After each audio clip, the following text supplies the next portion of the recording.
Welcome back to another episode of Crime Scene X. In today's episode, we will be covering 3 disturbing summer horror stories. Sit back and enjoy.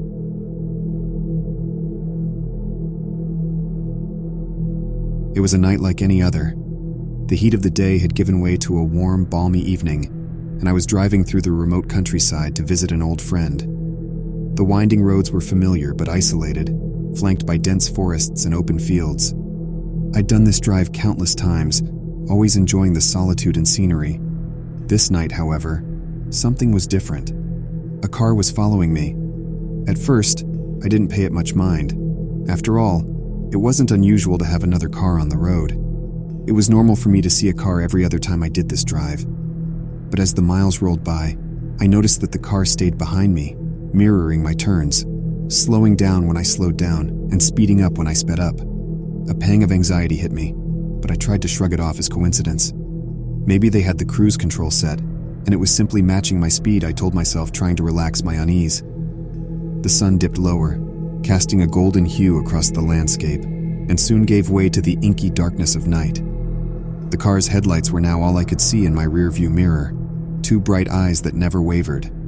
I decided to test my suspicion and turned onto a rarely used dirt road. I looked back to see darkness.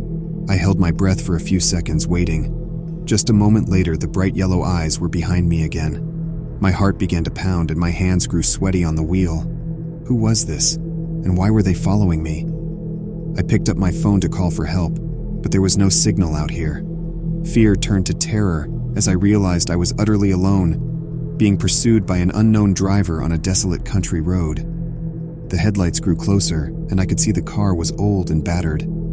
My mind raced, imagining all sorts of nefarious intentions. Did the driver of the car want to harm me? Kidnap me? I could try to turn around and get past them to speed off, but the car looked like the driver hit other vehicles on the daily. I decided to continue down the dirt road. I pushed the pedal to the floor, my car protesting as I sped along the uneven road. The other car kept pace, never falling behind. A plan formed in my mind. There was a sharp turn ahead, leading to a hidden path I knew well. If I could make it there, I could possibly lose them in the dense woods. I pushed my car to its limits, the engine screaming in protest as I approached the sharp turn. My heart was in my throat, every bump in the road jolting through me like an electric shock. The other car was relentless, its headlights casting an ominous glare that filled my rearview mirror.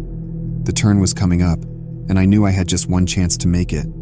I slowed just enough to make the turn, my tires skidding on the loose gravel. As I swerved onto the hidden path, branches and underbrush scraped against my car, but I didn't care.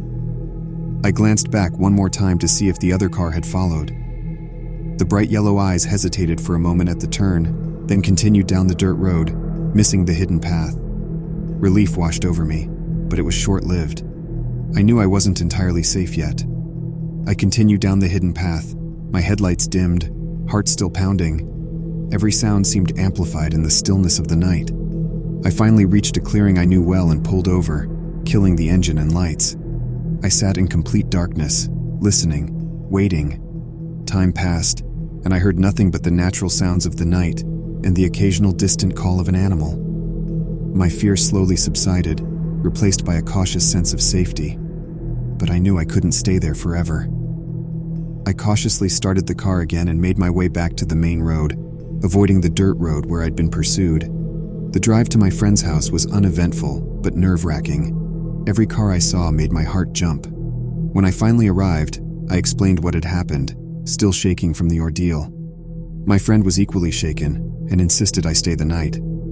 The following day, we reported the incident to the local authorities, but there was little they could do without more information. The mysterious car and its driver remained an enigma, their intentions unknown.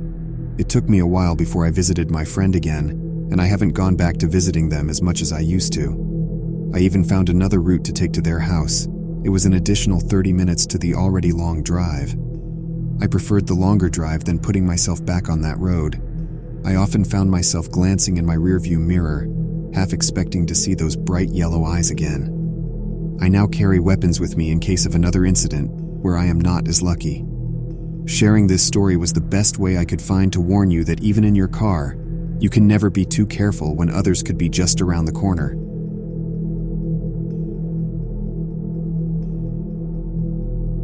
The midsummer sun had long set, leaving behind a warm, still evening. Our small town was holding its annual night market, and the atmosphere was electric. Lights were strung between booths, and the distant hum of chattering townsfolk and the aroma of grilled delicacies filled the air. I decided to cycle to the market, using the old, seldom-used dirt path that cut across the woods. My friends had already arrived, and I was eager to join them.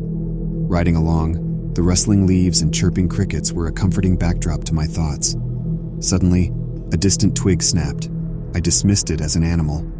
A few seconds later, however, I heard a soft humming of a tune I couldn't quite recognize.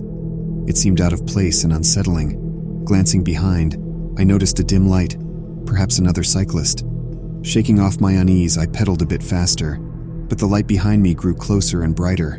The humming grew louder, taking on an eerie quality. I began to pedal with urgency. A second light appeared, then a third, all steadily gaining on me. I realized these weren't casual night riders, they were chasing me. Every time I dared a glance backward, I saw the silhouettes of the pursuers, riding in a formation, their intentions unmistakably malicious. The once comforting sounds of the woods were now drowned out by my frantic heartbeat and their persistent humming. I approached a fork in the path. The right led to the bustling town market, the left to an old, abandoned factory. In my panic, I took the wrong turn. As soon as I realized my mistake, I felt my stomach drop. The factory was notorious in our town for the criminal activity that took place there. It was a favorite spot for drug deals and was rumored to be a base for a local gang. The lights behind me were blinding now, so I took a desperate gamble.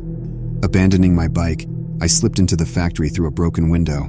My pursuers were close, their voices now clear. "Where'd he go?" one grunted. "Probably inside. Let's get him." I pressed myself into a shadowy corner, trying to control my breathing. Time seemed to slow as I listened to their footsteps echoing in the vast, empty hall. One of them began to whistle the tune they'd been humming, its sound chilling in the silence of the factory. A distant siren wailed, and the footsteps suddenly grew hurried. "Let's move. We can't get caught here," one voice said urgently. After what felt like hours, the factory fell silent again. I stayed hidden a while longer, just to be safe. Eventually, mustering courage, I made my way back to the path and the safety of the town, vowing never to take the dirt path again at night. That summer night's terror was all too real. The simple act of being chased, and the very real threat of what might have happened had they caught me, haunted my nights for years to come.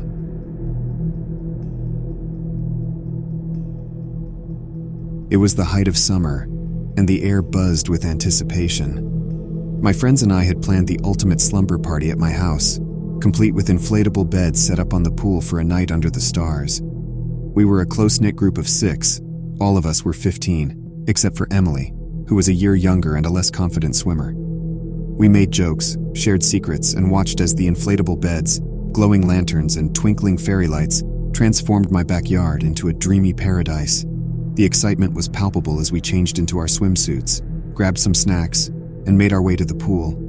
The inflatable beds looked incredibly inviting as they floated gently on the water's surface. One by one, we climbed onto our individual beds, laughing and splashing each other as we adjusted to our new floating abodes. Emily was a little hesitant, but finally joined in, settling onto her blow-up bed with a wide grin. The night wore on, filled with giggles, whispers, and the soft sounds of water lapping against the edges of the pool. We were lost in our teenage world, oblivious to everything else. Without warning, a loud pop shattered our tranquility. We all turned towards the sound, hearts pounding, to see Emily's bed rapidly deflating. Her eyes widened with terror as she was eaten up by the bed. Panic set in. We all started screaming Emily's name. I kicked off my bed, diving into the water, my mind racing. The other girls were still screaming, calling for help. Frantically, I dived below the surface to try and free Emily from the bed that had sucked her in.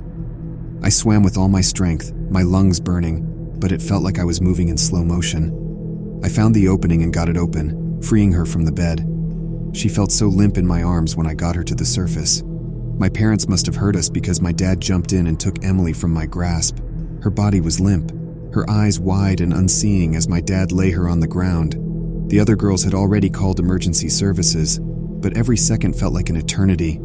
I stood there in shock, sure that people must be talking, but I couldn't hear a thing. I could only look into Emily's lifeless eyes. I watched as my father performed CPR on Emily. Then I heard the wail of sirens as the paramedics arrived, taking over from us. They worked on Emily with grim determination, their faces masks of concentration. The next hours were a blur. Emily was rushed to the hospital, and we were left behind. Our slumber party turned into a night of nightmares. Miraculously, Emily survived, but the memory of that night haunts us all. Our innocence was lost in those terrifying moments. The inflatable beds were deflated and stored away, never to be used again. The pool, once a place of joy and laughter, became a silent witness to our terror. We still gather for slumber parties, but they're different now. More subdued, tinged with the shadow of that night. We hold each other a little tighter, laugh a little softer, and never forget how close we came to losing one of our own. Thanks for watching.